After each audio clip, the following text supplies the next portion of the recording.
SCP-069. Object Class: Safe. Special Containment Procedures.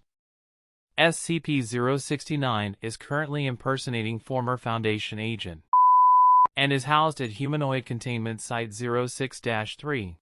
As SCP-069 is currently on suicide watch, all requests it makes must be approved by no fewer than 2 Level 3 personnel.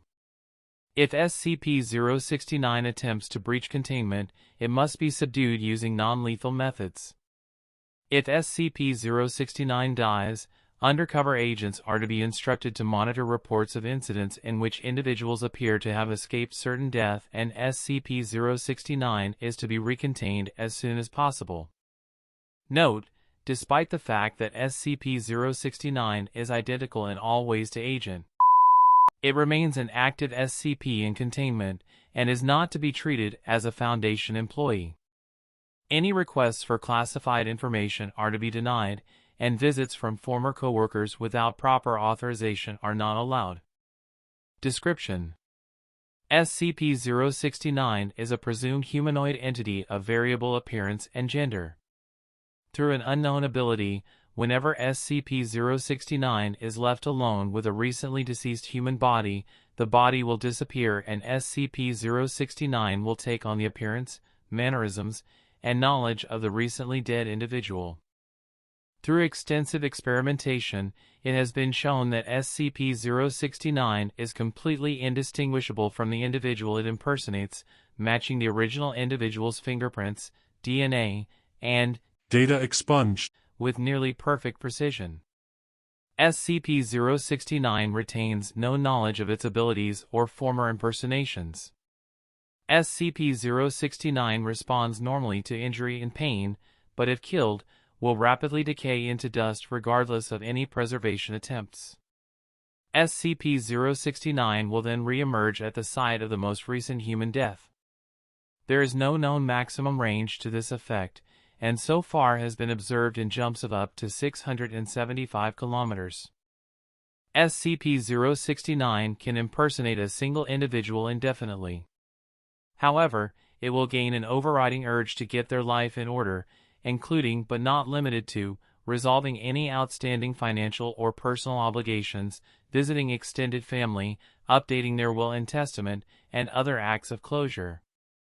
When questioned, SCP-069 professes no driving motivation other than a desire to straighten out their lives in the event of unforeseen injury or death.